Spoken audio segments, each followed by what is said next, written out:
मेरा दोस्त, भाई यार किस्मत होती है सब कुछ। अगर किस्मत में है ना तो कोई नहीं रोक सकता। पता है मैं, हाँ मगर हमें कोई एक्शन तो लेना ही पड़ेगा ना। मेरा दोस्त यार, वॉरेन बफेट, जेफ बेजोस या बिल गेट्स को देख ले, ये सब अपनी सक्सेस का क्रेडिट लक को ही देते हैं। मैं यार, जब भी हम समझते हैं कि सक्सेस तो एक लॉटरी टिकट है, तो ये एक तरह से एक्सक्यूज है कि हम डिटेल में नहीं सोचना चाहते और इवेंचुअली ऐसी सोच इन एक्शन को ही लीड करती है, यानी हम एक्शन लेंगे ही नहीं। मेरा दोस्त, बस यार सब कुछ लक ही होती है। End of conversation. अगर आप भी लक पर बिलीव करते हैं तो रिसेंटली मुझे डॉक्टर जेम्स ऑस्टिन की बुक मिली, चेज, चांस एंड क्रिएटिविटी, जिसमें बहुत ही अच्छे तरीके से 4 टाइप की लक डिफाइन की गई है। Luck number 1, blind luck. मान लीजिए आप एक जंगल में जा रहे हैं और आप एक पत्थर से टकराते हैं और गिर जाते हैं। जैसे ही आप गिरते हैं तो आपको दिखता है कि सामने सिक्कों से भरा हुआ एक घड़ा रखा है।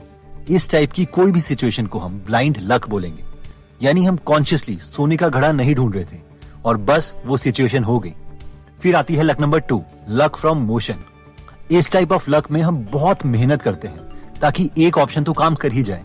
फॉर एग्जाम्पल, अगर आपको जॉब चाहिए तो 1 या 2 इंटरव्यू देने के बजाय हम 97 इंटरव्यूज दे देते हैं। तो हमें भी पता है कि अगर हम इतनी मेहनत कर लेंगे तो एक ना एक जॉब तो मिल ही जाएगी। फिर आती है लक नंबर 3, डोमेन एक्सपर्टीज, यानी आप किसी एक पर्टिकुलर फील्ड में इतना टाइम दे चुके हो कि आपको उस फील्ड में पता है कि क्या चीज काम करती है और कौन सी चीज काम नहीं करती। फॉर एग्जाम्पल, लेट्स से आप फिल्म इंडस्ट्री में बहुत टाइम से हो और आपको एक नया ऑथर मिलता है जिसने बहुत अच्छी बुक लिखी है, लेकिन उस बुक के राइट्स अभी उसने किसी पब्लिशर को नहीं दिए।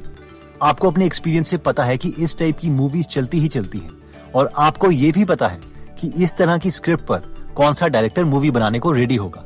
इसलिए आप उस ऑथर से बुक्स के कॉपीराइट्स ले लेते हैं और उस स्क्रिप्ट को एक फेमस डायरेक्टर को करोड़ों रुपए में सेल कर देते हैं। Next, 4th most important type of luck आती है रेपुटेशन। ये वो टाइप ऑफ लक है जहां पर आपकी इंडस्ट्री में लोगों को पता है कि अगर ये काम करवाना है तो उसे आप ही बेस्ट तरीके से कर सकते हो।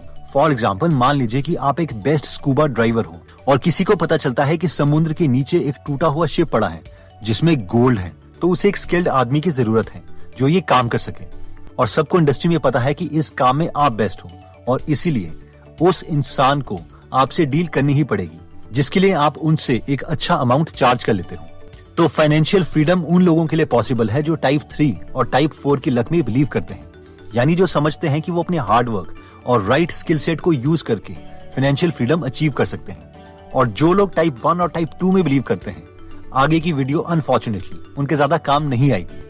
तो मेरे ओपिनियन में बहुत मेथड्स में से ये एक 5 स्टेप मेथड है जिससे हम फाइनेंशियल फ्रीडम अचीव कर सकते हैं, जिसमें स्टेप 1 कहता है understanding what financial freedom is and how we can achieve it. आपको क्या लगता है कि आपको कितने रुपए चाहिए फाइनेंशियली फ्री होने के लिए? 5 करोड़, 10 करोड़ या 100 करोड़? आपने जितना भी अमाउंट सोचा है वो इन तीनों से कम है। प्रॉब्लम ये है कि हम में से मैक्सिमम लोगों को यही नहीं पता कि फाइनेंशियली फ्री और रिच में क्या डिफरेंस है।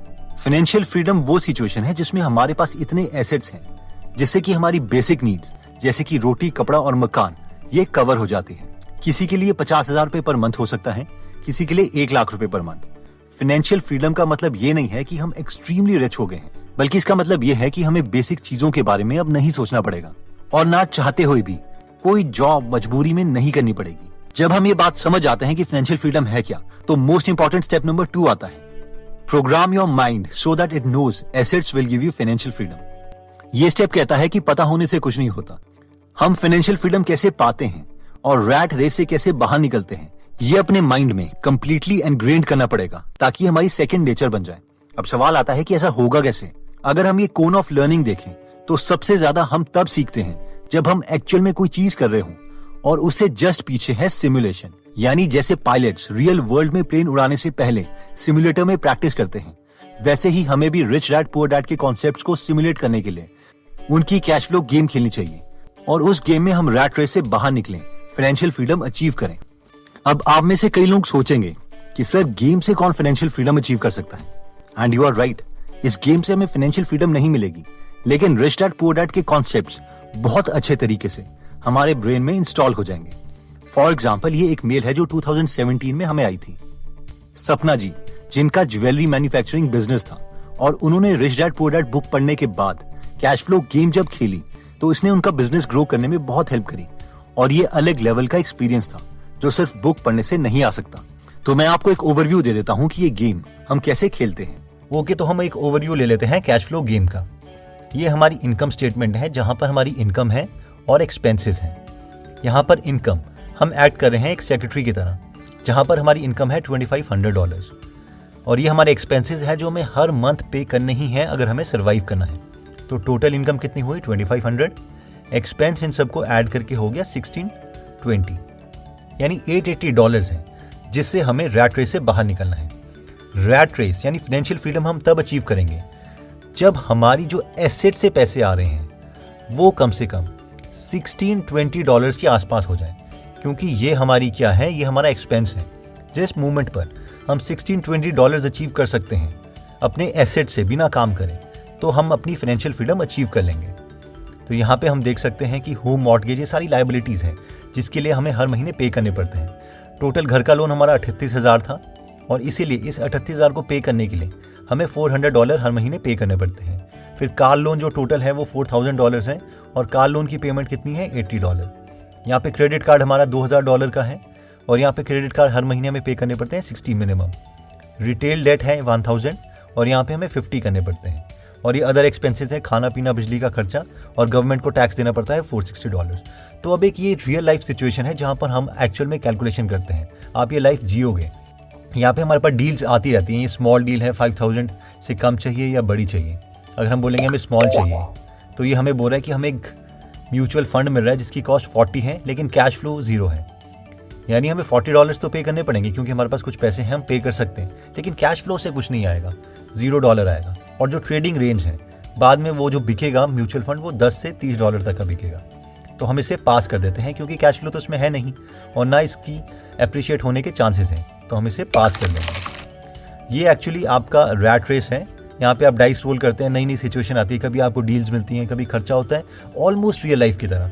तो एक अच्छी गेम है। इससे हम अमीर नहीं होंगे लेकिन इससे हमारा एक माइंडसेट क्रिएट होगा। जब आप अपना एक्सपेंस का मिनिमम नंबर अचीव कर लेते हैं, उसके बाद आप यहाँ पे आते हैं फास्ट ट्रैक में, जो बाहर वाला है, जहाँ पर आपके ड्रीम्स पूरे होते हैं, जहाँ पर एक्चुअल में आपकी वेल्थ क्रिएट होती है। तो आप ये गेम खेलिएगा। अगर इसमें आपको कोई डाउट हो तो उस पर हमने ऑलरेडी एक वीडियो बनाई थी कैसे हम गेम जीत सकते हैं। तो यहाँ पर आपकी फाइनेंशियल स्टेटमेंट है, इस पर आपको हमेशा नज़र रखनी है और हर महीने हमें कोशिश करनी है कि हमें हमारे नंबर्स रियलिटी में, लाइफ में पता हो। इसके बाद आता है स्टेप नंबर 3, जो कहता है कि choose a method to create financial freedom. अगर हमने फर्स्ट 2 स्टेप्स कर लिए हैं तो एक बात तो क्लियर है कि हम अपना टाइम सेल करके तो रिच नहीं बन सकते। हमें कुछ ना कुछ क्रिएट तो करना ही पड़ेगा जिससे हमें कॉन्स्टेंटली पैसे आते रहें। या तो वो कोई बिजनेस होगा या इतने पैसे होंगे कि उसमें से ही हमें कुछ पेमेंट्स आती रहें। चलिए देखते हैं कि इन्वेस्टर्स और बिजनेस ओनर्स हमें फाइनेंशियली फ्रीडम होने के लिए क्या सजेस्ट करते हैं। अगर हम प्रोफेशनल इन्वेस्टर से बात करें जो स्टॉक मार्केट में इन्वेस्ट करते हैं, तो वो 2 मेथड्स जनरली बताते हैं कांस्टेंट स्ट्रीम ऑफ इनकम पाने के लिए। इसमें फर्स्ट ऑप्शन आता है डिविडेंड इनकम। इसमें हम ऐसी स्टेबल कंपनीज ढूंढते हैं जहां पर हमारे शेयर की वैल्यू हर साल तो बढ़ती रहती है, पर साथ में वो कंपनी हमें डिविडेंड भी देती है। इस कॉन्सेप्ट को हम कुछ इस तरीके से इमेजिन कर सकते हैं कि मान लीजिए आपने एक घर खरीदा है। अब इस घर की वैल्यू हर साल तो इंक्रीज हो ही रही है, लेकिन साथ में हर महीने आपको रेंट भी आ रहा है। रियल लाइफ में अगर ऐसी कंपनीज का एग्जाम्पल ले तो India bulls housing finance limited ने 16.5% का डिविडेंड यील्ड दिया था। ऑयल इंडिया ने 8.15%, कोल इंडिया ने 8.14%, हिंदुस्तान जिंक ने 6.72% डिविडेंड यील्ड दिया था। अगर हम और ऐसी कंपनीज देखना चाहते हैं तो हम screener.in में जा सकते हैं, डिविडेंड यील्ड की परसेंटेज एंटर कर सकते हैं, लेकिन शेयर्स खरीदने से पहले कंपनी के फाइनेंशियल्स हमें चेक करने पड़ेंगे। नेक्स्ट तरीका जो इन्वेस्टर्स बताते हैं कॉन्स्टेंटली पैसे लेने का, वो कुछ इस तरीके का है। ओके, तो ये स्ट्रैटेजी कहती है कि अगर हमें हर महीने 1 लाख रुपए चाहिए फाइनेंशियली फ्री होने के लिए, और इन्फ्लेशन के साथ साथ हर साल हमें इन्फ्लेशन की एडजस्टमेंट भी चाहिए, यानी पहले साल अगर हमें 1-1 लाख रुपए चाहिए हर महीने और उसके अगले साल 1,06,000 रुपये चाहिए, अगर हम 6% की इन्फ्लेशन इमेजिन कर रहे हैं, और उसके बाद अगले साल 1,13,000 रुपये चाहिए per month and so on.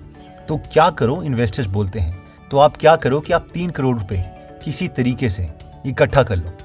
अभी डोंट वरी कि 3 करोड़ रुपए कैसे होंगे, जस्ट आप इस कॉन्सेप्ट को समझो। तो ये बोलता है कि ऑलमोस्ट हाफ हम बैंक में डाल देंगे, यानी 1.5 करोड़, और 3 करोड़ का हाफ बाकी 1.5 करोड़ पे हम निफ्टी में डाल देंगे। और ये जो बैंक में हमने 1.5 करोड़ पे डाले हैं, इसमें अप्रॉक्सीमेटली हमें 7 से 8% इंटरेस्ट मिलेगा, या 6% जितना भी आजकल है, और 12 साल तक हम इस 1.5 करोड़ में से पैसे निकालते रहेंगे, और 12 साल के बाद हमारे पास बचेंगे 0 करोड़ रुपीज। लेकिन निफ्टी 50 में अगर हम 15% का रिटर्न इमेजिन करें तो ये 1.5 करोड़ 8 करोड़ रुपए बन गए होंगे 12 साल के बाद। आप ये कैलकुलेशन कर सकते हैं, ये अप्रॉक्सीमेटली ठीक है। हो सकता है कि एग्जैक्टली 12 सालों के बाद हमें 8 करोड़ रुपए ना मिले, शायद मार्केट 12 साल से पहले ही 8 करोड़ रुपए हमें दे दें। तो हम क्या करेंगे, हम 4 करोड़ रुपए दोबारा से बैंक के लिए निकाल लेंगे और बाकी के 4 करोड़ निफ्टी में ही रहने देंगे। अब अगेन नेक्स्ट 12 सालों के लिए हम इन 4 करोड़ रुपए में से पैसे निकालते रहेंगे ताकि हम फाइनेंशियली फ्री रहें, और ये 12 सालों के बाद 0 करोड़ रुपीस हो जाएंगे। लेकिन 4 करोड़ रुपए जो निफ्टी में थे वो 12 सालों के बाद दोबारा से 23 करोड़ हो जाएंगे। एंड अगेन हम इसका हाफ बैंक में डाल देंगे और निफ्टी में डाल देंगे एंड सो ऑन। ये कॉन्सेप्ट अगर आपको डाउट है तो दोबारा से आप इसको देख लीजिएगा, ये कैलकुलेशन ठीक है और इस कॉन्सेप्ट को अपने ब्रेन में एक बार रखिएगा। अब बात करते हैं कि बिजनेस ओनर्स हमें फाइनेंशियल फ्रीडम पाने के लिए क्या बोलते हैं। जो बिजनेसमैन हैं उनकी स्ट्रैटेजी फाइनेंशियल फ्रीडम की होती है कि हमारे पास बिजनेस में इक्विटी होनी चाहिए, यानी हम कुछ बिजनेस का हिस्सा ओन करते होने चाहिए, और जब ये कंपनी बिकेगी या फिर इस कंपनी के शेयर मार्केट में लाए जाएंगे तो इतनी वेल्थ क्रिएट हो जाएगी जो जॉब से क्रिएट नहीं हो सकती और फाइनेंशियल फ्रीडम मिल जाएगी। अब अगर हम चाहें तो दोनों बिजनेस और इन्वेस्टमेंट की स्ट्रैटेजी को यूज करके फाइनेंशियल फ्रीडम अचीव कर सकते हैं, या इवन बहुत से ऐसे एग्जांपल्स हैं जिन्होंने एग्रीकल्चर या रियल एस्टेट में रेंटल इनकम से भी फाइनेंशियल फ्रीडम अचीव कर ली है। अब हमें इस स्टेप को अचीव करने के लिए कम से कम 3 से 5 साल तो लगेंगे ही, इसलिए स्टेप 4 बहुत इंपॉर्टेंट है जो कहता है सिक्योर योरसेल्फ। अगर आपके मन में ख्याल आ रहा है कि यार अगर बिजनेस फेल हो गया तो क्या होगा, अगर इन्वेस्टमेंट में जितना रिटर्न देना था उसने नहीं दिया तो क्या करेंगे, अगर हमारी या हमारी फैमिली की किसी की हेल्थ खराब हो गई तो क्या करेंगे, या कोई मिस हैपनिंग होगी तो हम क्या करेंगे, तो आपने ठीक सोचा है।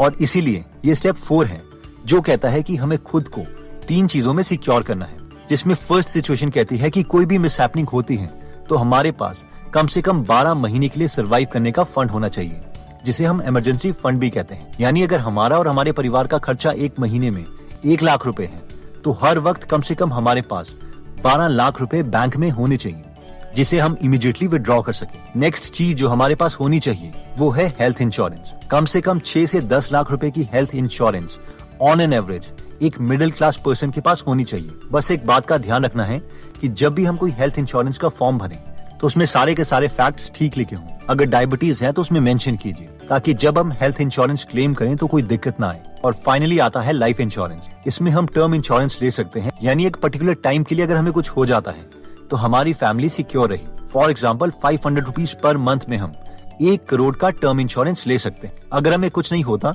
जो कि फॉर्चुनेटली नहीं होना चाहिए, तो हमें कुछ नहीं मिलेगा। कई लोग थिएटर्स में 500 रुपीज का पॉपकॉर्न खा लेते हैं लेकिन टर्म इंश्योरेंस नहीं लेंगे, और ये गलत नजरिया है। फाइनेंशियल फ्रीडम अचीव करने का 5th स्टेप कहता है कि कीप लर्निंग। रॉबर्ट कियोसाकी अपनी book rich dad poor dad में कहते हैं कि हमेशा कुछ नया सीखते रहना चाहिए, तभी तुम्हारी अर्निंग कैपेसिटी बढ़ेगी। रॉबर्ट कहते हैं कि 1973 में उन्होंने $385 का एक कोर्स लिया था, जिसमें एक रियल एस्टेट एक्सपर्ट ने उन्हें बताया था कि कैसे बिना पैसे के हम डील रियल एस्टेट में कर सकते हैं। रॉबर्ट बोलते हैं कि उस कोर्स की वजह से कम उन्होंने 14 करोड़ रुपए की डील्स करी थी। फॉर एग्जाम्पल वो हमेशा डील्स ढूंढते रहते थे और एक बार उन्हें एक ऐसा घर मिला जिसकी कीमत तो 14 करोड़ रुपीस थी, लेकिन उसका ओनर उसे कुछ इमरजेंसी की वजह से 7 करोड़ रुपीस में बेच रहा था। लेकिन रॉबर्ट के पास तो पैसे नहीं थे, इसलिए उन्होंने उसके ओनर से रिटर्न में एग्रीमेंट किया कि वो उसका घर 1 महीने के अंदर खरीद लेंगे।